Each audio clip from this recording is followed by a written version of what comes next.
What other wins? Wins, or we can jump right into questions. If you have one or the other, unmute, throw it in the chat. We'll get into it. I got a win and a question. Yes. Perfect. Enos, what's going on?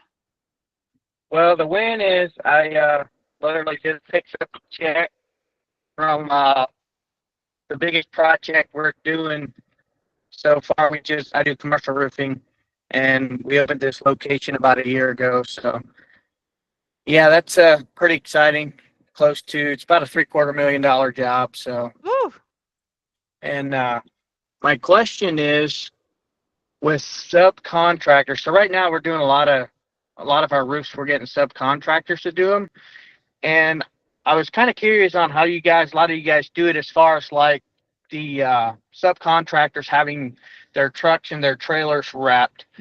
Have any of you guys had problems with, losing leads through that, where people pull in or they see the truck or trailer that has a logo on it that's not your logo? So just kind of curious what you guys, your thoughts on that.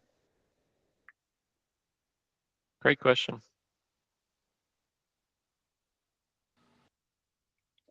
I've got a little bit of input on that. We do floors. I had a sand and finish guy. One of our crews went down and we subbed some work out. The best thing you can do is just be transparent with the customer and just let them know. Like it's really the only thing you can do to save face and to keep that from becoming a conflict. It's just to let them know what you're doing. And if you don't, you may seem like you're trying to hide something from them or something like that. The best thing you can do is just be transparent.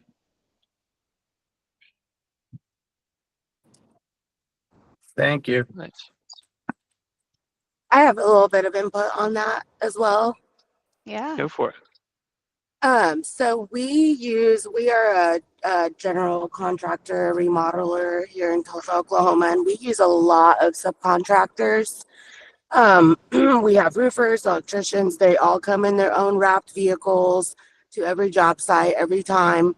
But that has never ever hurt us because typically by the time they show up at a job, we have already like built a rapport with the client, and we do have a contract for each job with the client, obviously outlining, our duties, the whole, the agreement of the job, the scope of the job.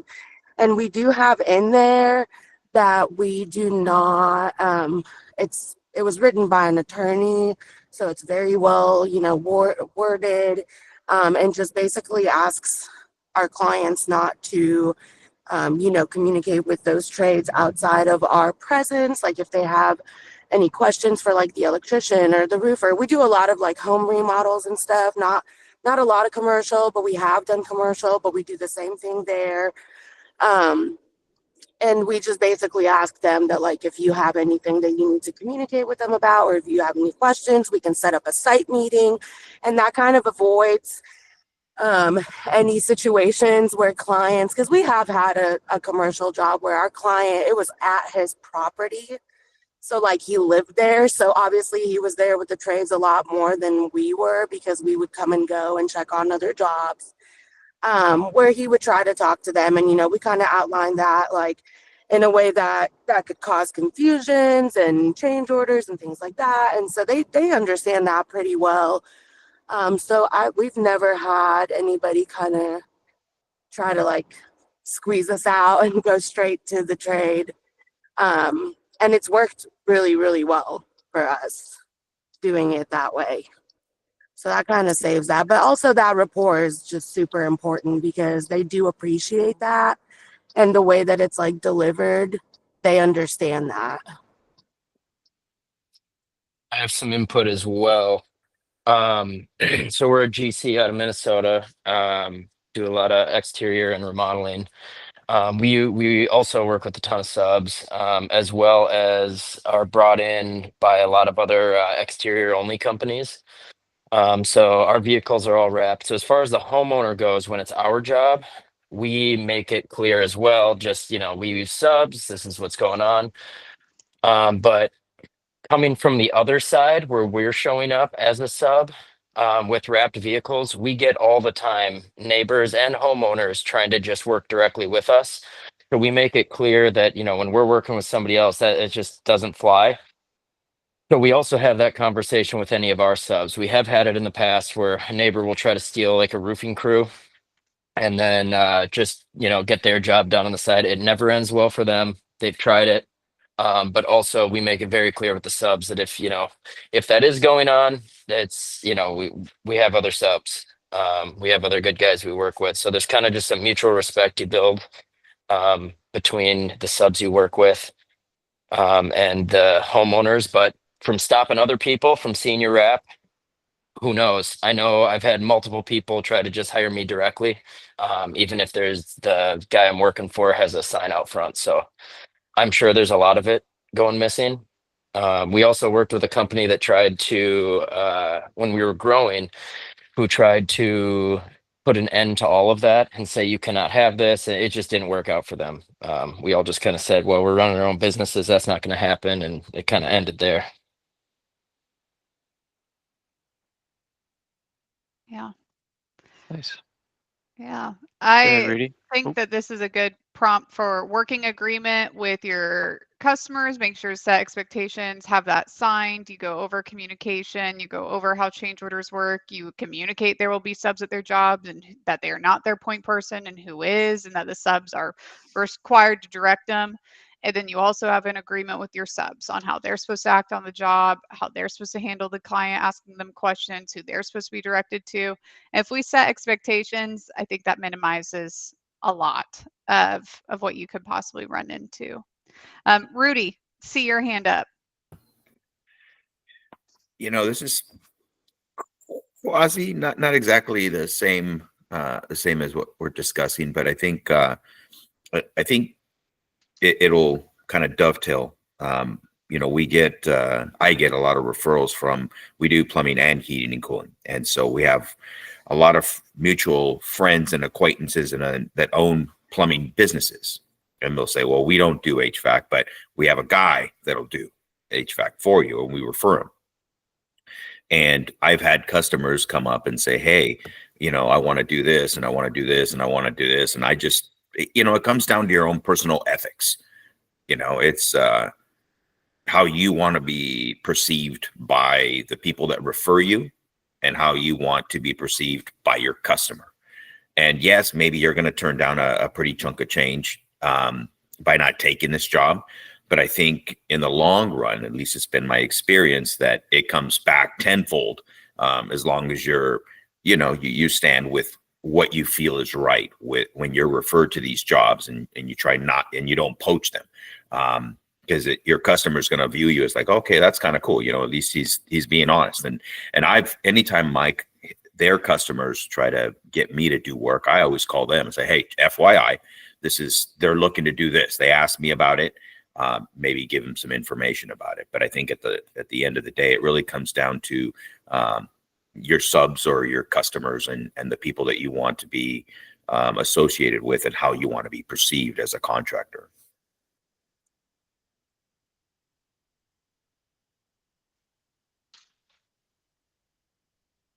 Totally agree. Nice.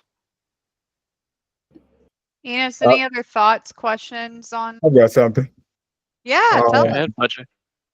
We don't necessarily use a lot of subs because we're still growing. But the subs that we do use, of course we find them. But we've turned it in a sense with the customer and with the subs as an offer. And we do have agreements with everybody, but we turn it as an offer. So even when I talk to customers, I often tell them that I do have a contractor. If you would like to work with that contractor directly, you can contact them. But if you would like us to manage the project for that contractor, then you will be talking with us. And so the customer often hears, well, I have to either figure out all this lingo with this plumber or this contractor, or I can have Fletcher figure it out for me. And he'll help me navigate, and I can have all in one quote and get all this work done. The customer usually prefers that. And so then when they have a subcontractor show up, they expect somebody different, but know if they have questions, they talk to me about it. Because I present it as an offer. You can have this service or you can pay them directly. It will save you some money, but you got to figure it all out on your own. Please don't call us about what's going on with your project. You actually got to do it. So we sort of put it in the customer hands and say, I want you to manage our project. or I want to do it myself. And so it allows us not to have a customer have a concern about who's working on their home and who to talk to or communicate with. So we just created an offer like that. Setting those expectations. If it's not written down, if it's not gone over, if it's not signed upon, consider that it's not going to happen. I think that's a good rule of thumb. All right. What other questions do we have going on this morning? Thoughts, things you're running into? You can either throw it in the chat, raise a hand, or just unmute and fire away.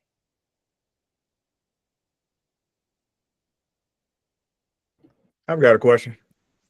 Yeah. What's happening? My question, me and HP Mechanic, we racing to get to the button. You got to put your cursor over, cursor over the microphone. My question is for those who have experienced or are experiencing this now. I'm trying to figure out how I can look at my revenue or how much money we're bringing in, or how I make decisions on when I need to hire somebody and when is a smart time to hire someone. As of right now, we have an influx of jobs, thanks to Travis, my man. We have an influx of jobs, but not enough people. We got the same problem again. And so I do have a couple of people on my waiting list to hire. I'm trying to decipher, okay, is it a good time to hire because we have these jobs, or because even though I've got the customers, I haven't, all the customers haven't said yes yet. They have their quotes or they're being quoted or whatnot. But once they say yes, I got to go do the job. So do I now need to hire, or so I'm trying to figure out how to know when to hire and how to do projections to know I should hire. Phenomenal question. Yeah, Phenomenal. I can see every coach here kind of like really wanting to answer that one, but I want to open it up to any clients who have maybe been in that position and how they made that decision, or even if you use some revenue growth tools to make that decision, or I would just love to get some client feedback if anybody has. KHS, do you have feedback on this?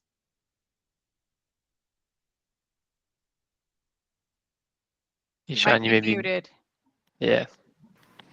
Sorry. You're good. What thoughts do you have? So to answer that question, like for example, for restoration, it's like a high season and a low season. It's something is not in the middle. So it's like I wouldn't like what we would do. I had experience working with other companies in the past. We would bring on temporary laborers, so temporary guys. I'm not sure if you're looking for skilled guys or just temporary help, but it will make sense to just hire for when like part-time or when you have not somebody as it's still growing, not someone to come on full-time, you know. So that's where we were. So right now is just me and my buddy. We just getting started in restoration, like just starting our own business. And I told my buddy, I said, look, we're not gonna hire somebody full-time. We can't, because of the seasons. So we will just get someone in the meantime. When we have an influx of jobs coming in, we're gonna knock out these jobs, and then we're gonna move in between like that. So high season, low season, yeah, you have to figure out what works for your business and in your field. Fletcher, do you know your break-even point? Say that again. Do you know your break-even point? Or actually, let me back up. How do you pay your guys? How do you pay your staff? They're either paid hourly. They're paid hourly. That's the answer. I do have 2 salary employees, but they're paid hourly or salary. And do you only pay them if this may seem like a dumb question, right? But everyone does the pay thing differently. So do you only pay them when they're working, I assume? Yes. So the only when they're working. So I have 2 seasonal business and 1 year-round business that happens in this space. Well, 2 seasonal services, and 1 year-round service. So, and how accurate, if I were to like say, hey, and I'm not asking for this, like for you to literally do this, but if I were to ask, hey, could I see a profit and loss statement? Mm-hmm. How confident are you in the accuracy of that? 50-50. Okay. So that would be the first thing I would really focus on getting to 100, right? Mm-hmm. Who does your bookkeeping? As of right now, I am now working with an accountant who's training me how to do my own accounting. So okay. Okay, well, that's a lot to manage for everything else you've got going on. It is. At the same time, sometimes we're just in business where you got to do that stuff, man. It's like margins are tight and, you're not trying to add additional costs, right? But something that you may want to think about is, hey, where's your skill set best served, right? Is it best served in the books, or is it best served winning new opportunities, right? And we can find solutions to help you with your bookkeeping with a fairly low fee. There's a number of solutions that we can, number of people, number of companies we can connect you with. Okay. And so the reason why I'm asking those questions is because I would want to know what percentage of your total income goes towards subs, materials, and hourly pay. That's your cost of goods sold. Yep. And you can make decisions about bringing on new people really easily if you have scheduled opportunities into the future. Mm-hmm. And your cost of goods sold percentages are where you really want them to be, which we recommend for construction, that you're not having more than 70% of your total income go towards cost of goods sold, right? Yep. And we can get to the specific breakdown of like percentage that should ideally go towards materials versus subs versus, labor and all that stuff. But it shouldn't be all total. It shouldn't be more than 70. Yeah. So the reason why that's important is that will ensure that if those percentages are where they need to be, that bringing on new guys isn't going to like break the business, right? Because that will tell you my business model is scalable. If I take on more work, I can, and if I have an increase in income, I can confidently bring more people on our team, right? Mm-hmm. So that's like the first thing that you want to look at is I'd really recommend the P&L, your financials, and this applies to everybody here.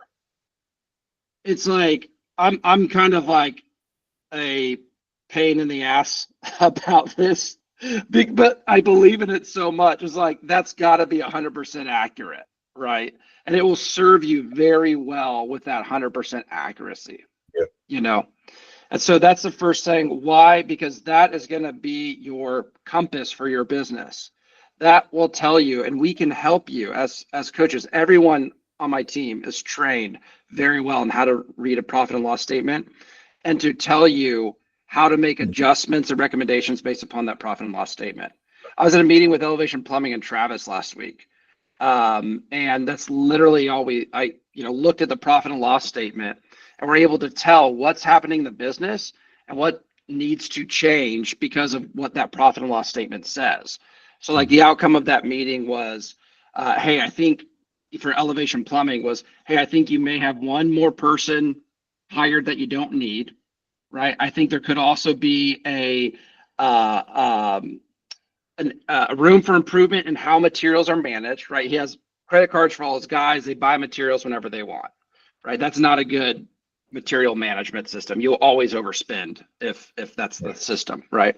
But we're able to see all this from a profit and loss statement. So that's why I'm like emphasizing it so much, is that will give you the confidence to make these kinds of decisions, right? Yeah. The other thing is, if you intuitively, and I bet you do, even without a profit and loss statement as a business owner, intuitively kind of know, like, yeah, I know if I book work at my pricing, I'm making money, right? Mm-hmm. And so, I would, if an opportunity is there and you have a lot of confidence in that, I get hesitant to endorse this, because the profit and loss statement is ultimately the biggest truth teller. It doesn't really care about your feelings. It's just numbers on a page, but if you're confident that, hey, I know I make profit, right, when I bring more guys on, and I'm only paying them if they're working. So I'm only paying them if I'm getting money coming in. Like that's good, right? That's really good. Then I would look at your calendar and see, okay, how far in advance is my team booked right now? Mm-hmm. So like, what is that for you guys? Is it like 2 weeks, 4 weeks? February of next year. Okay, bro. So I think you could bring on new guys, right? That's how I feel too. I just wanted to, thing is, like, and credit to Travis. The reason why I'm working with somebody and getting my P&L together, because I already knew I needed to do that, but it wasn't so many things that was coming at me at once. I thought that was I first. know. I'll get to this eventually, right? But Travis really helped me focus on that. So I've been working with this accounting agency that does like charity, and they help you get your books together, and then you can hire them if you like what they did for you. So that's what it's all free right now. So working to fix my P&Ls. So that's why we're 50-50. And so I was hoping that when I asked this question, someone said, well, when you look at your P&L, you should look at this section and this. So I'm intentionally, as I'm fixing my books, looking for that information as I go so I can make decisions in the moment while I fix it. So that's why I was hoping I would hear someone would say, look for this in your P&L. Oh yeah, look at my COGS. What about my COGS? Which I was about to ask you next. What am I looking for in that 70%? Travis, can you post the consulting with a P&L document? So Fletcher, I'm gonna have Travis post a document that's gonna always answer these questions for you as it relates to a P&L. And I would really encourage everyone to take a look at this. Like, dude, I don't know about you guys. I didn't learn accounting like growing up. I didn't learn financial statements. Like I didn't learn this stuff, right? And so, but I luckily was surrounded and trained by a lot of people who really knew this stuff. One of them being my dad. He was a CPA. You know, he knows financial statements. And so what we did is we made a document that like makes reading a profit and loss statement really easy for anyone so that you can begin to learn like where your percentages should be, how you should, if your percentages aren't where they should be based upon what's written on the document, what changes you can make immediately to like fix that, right? So it's like a really, really helpful, if you're like learning financial statements, P&Ls, like no one taught us this stuff, right? So we made this document to make that a little bit easier. But going back to when you should bring people on board. So again, I want to make sure your COGS are where they're at, right? Mhm. Because if let's say that it's not uncommon for someone to have 85% COGS, right? Well, if they start bringing on more people, something's wrong with the business model. Like let's fix the business model first, right? Let's increase pricing, or let's finish these jobs faster, or get better training for the guys, whatever we have to do to bring more profit in the business, so that then we can confidently bring more people on board knowing it's a sustainable business model, right? Yeah. And so but all that to say is that if you're booked out through February, that means that you can like bring people on right now, and in this time that you're booked out, you're going to get more leads. Yeah. Which means if you're booked out through February, you can only book out now through, February, March, April. Yeah. But you can be bringing in so much income now, so much more income earlier if you have the crews to do these jobs faster. You can start calling customers, hey, we can actually do your windows. We brought on some more team. We can do it faster. Yeah. Because the whole entire time you're going to be getting more leads, and you can have confidence that you're going to sustain that. I had one client one time, they began to track. So this was a plumber, right? A service business. And they actually began to track a unique metric, but it would give them a lot of confidence of when to bring on a new guy. We had his P&L really dialed in, so we knew that we could confidently hire more people if the work was there. But they would track how many customers they would lose. They would track how many customers they would lose because they couldn't get out there soon enough.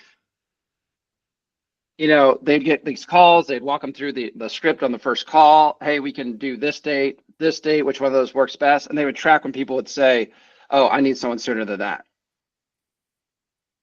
So they'd track that weekly so that they could say, for a plumber example, oh, we're getting 16, right? 15, 20 of these not soon enough calls every week. That's a guy that we can put in a truck and run all those calls, right? There's like consistent.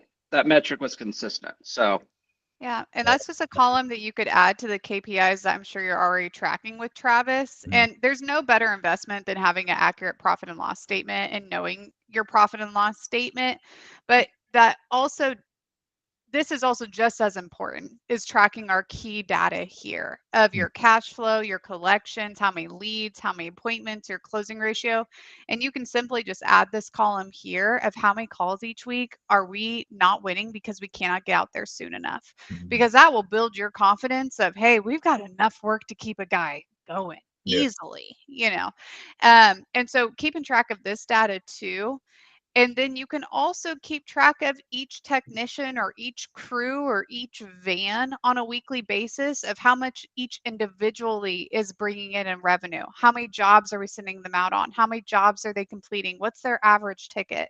Because sometimes we're not overly confident to bring somebody else on because we aren't overly confident of how good our team is currently doing.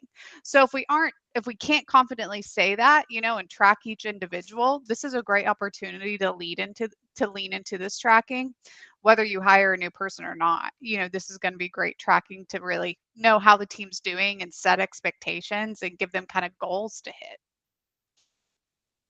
And both these spreadsheets are on your guys' tracking documents already, your master RGC tracking doc. I play with all of them. I'm Good. not efficient with all of them, but I do fill out all of them as best I can. Love that. It's a forever progress of doing 1-2% better each week. And also know that like you guys can make whatever edits that you want to these spreadsheets. If it's helpful to you, awesome. Like I just added that not soon enough calls column because that's valuable for us to track right now. If you're having a lot of team members having callbacks, let's be tracking how many callbacks we're having each week. What team members, you know, if it's something that we're trying to solve or something we're trying to do better, let's track it. You know, you measure what you treasure. So lean into it. It looks like we just added that as well to the chat, that spreadsheet. Thank you. What other questions do we have going on today? Rudy, I can't remember if your hand was up too at one point or if you had something. I had, I guess, a question. Yeah. We are getting into some pretty labor-intensive jobs that we have anticipated in the next, I don't know, couple weeks. What does people's feel on like labor ready or people ready for like manual labor, literally digging? I kind of just perused. I've never used them, but I've perused, you know, the ins and the outs of what they offer. The biggest benefit for me in looking at it was that they cover, you know, them as employees. So I don't have to have workman's comp for them. I don't have to give them insurance. I don't have to do any of that. That's already a pre-made package when you hire that person. I just don't know, you know, if anybody has any pros or cons with that.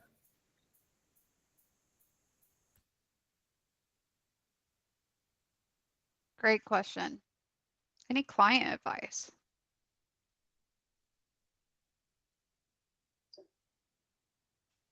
Can you say the question one more time?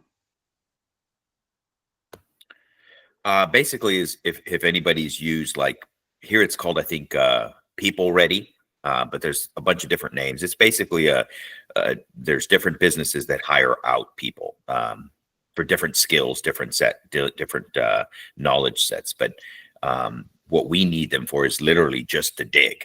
And I. Oh, you mean like? Are you mean like a staffing company? Correct. And you're asking if it's like worth doing?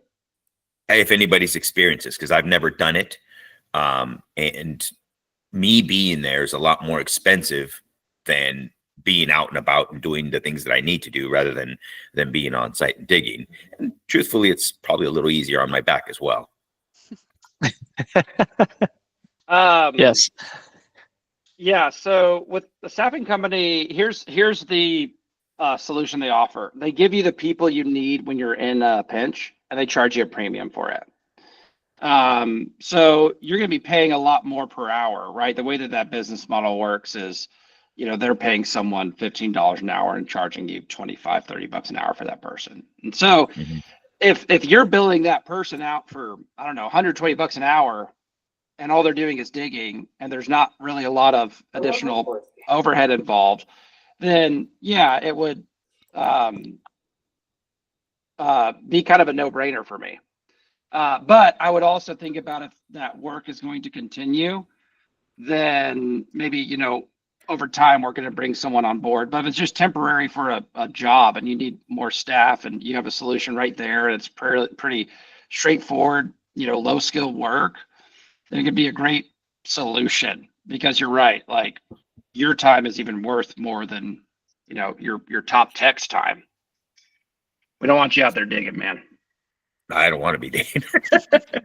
So I would just again run the numbers. Always run the numbers. So, you know, how many hours would you expect to have to pay this person, right? How much are you making from this job? Deduct all the other expenses along with the potential new expense. See your gross profit from the job after that. That will make that decision easy. Okay. No negative issues. I mean, I again, I don't know. I mean, anybody else that have used a staffing company. There's another, the only reason I asked, there's another company that has used one that I guess is in a huge lawsuit as a result of one of the workers. And that was my initial hesitation of, you know, bringing somebody on. I mean, I guess the reality is that we're always susceptible to that, but I just wanted to hear if anybody else had any experiences with that. So we used a staffing agency a couple of years ago in a pinch. The benefit was we got to try them out on the job. They give you like a buyout option, the company, depending on who you go through, but they'll say you can hire these people on for X amount of dollars after this contract is up. So we tried them out. I will say you're getting a certain type of person, someone who's not out there filling out job applications. They're going to a spot and just being told what to do. So, you know, it's that lower rung labor rate, and you're seeing it. So there's definitely something to be said for that. It might be a waste of time, honestly. Expensive too.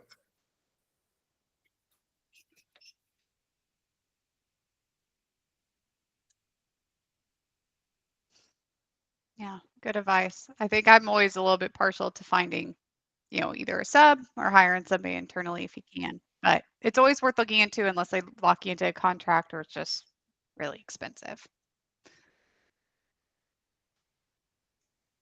Dale, what's happening, sir? Well, I was going to elaborate a little bit on what I was saying up here in the chat. We've got some big new construction commercial projects that we've taken on, and we're a repair plumbing company. And so those are really out of our wheelhouse. And it's put a lot of stress on my crew trying to manage all these and still maintain all our service calls and keeping our customers going. We have a guy that uses us occasionally that is a contractor. He's basically a mechanical contractor, and he does this using some skilled labor on projects. And what he does, and this is what we're planning to do on our next one. We haven't done it that way yet, but what he does is he just basically supervises them. He hires skilled labor, people who know how to do this kind of work, and that way he's not tying up his people and or resources or anything. It costs a little bit more money than what it would cost if you were paying your people, but when the project's over, the people go away, and you don't you don't have all that on your payroll.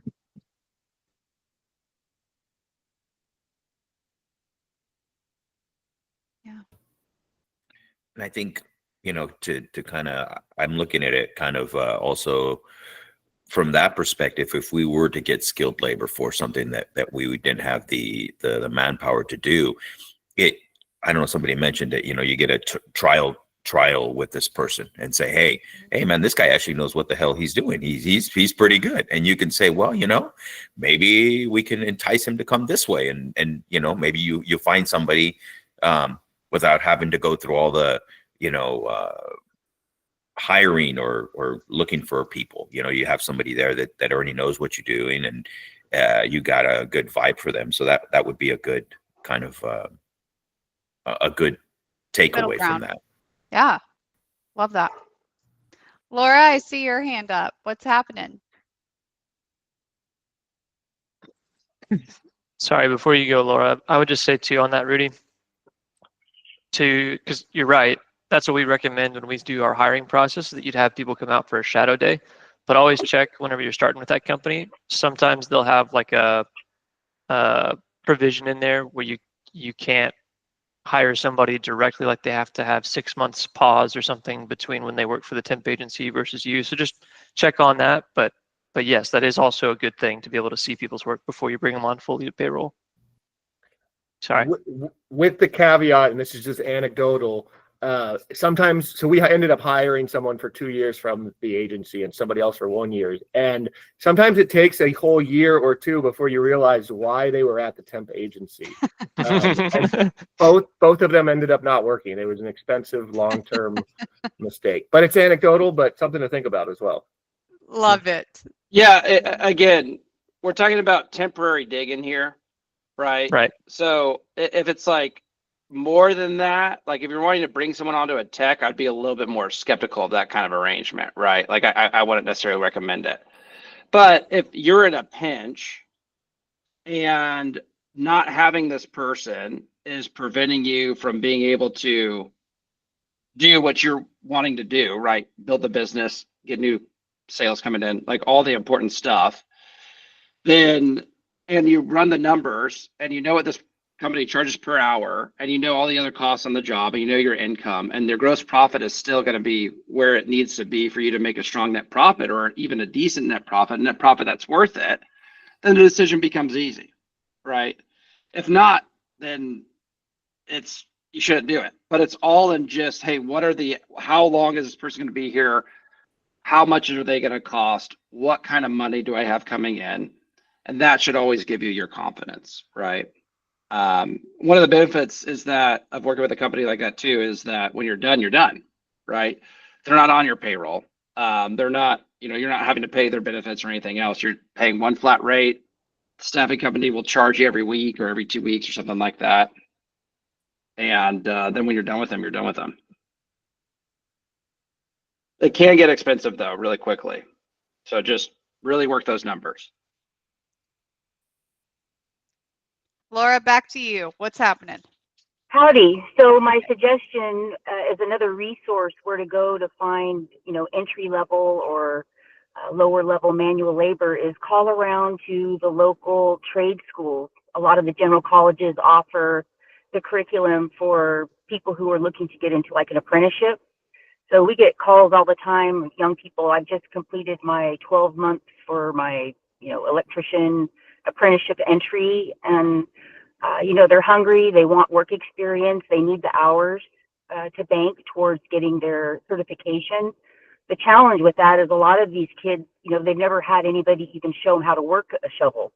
So if you have the patience to teach them, and you find one with, good quality, work ethic and character, I would hire that over somebody with skills and a bad attitude.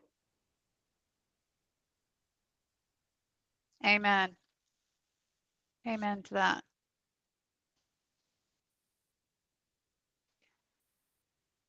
Okay, any final thoughts, questions? Laura, I do see that you put a question in the chat here. I just want to make sure that it got answered. Your question was, if you offer discounts, how do you handle those when providing estimates? Do you ask customers if they qualify for any discounts in your sales process? I think that is a great question. I don't know if any clients have feedback on when they ask that or how they handle it. Bryce, I love what you said of, hey, do you have a graphic or something on your website that kind of features it? My thought is just in your initial, when you're on the phone with them, you just adding that to the script of just making them aware of the discounts that you guys offer. Would either of those qualify for you? And then you can just make a note so when your tech goes out there, they already know.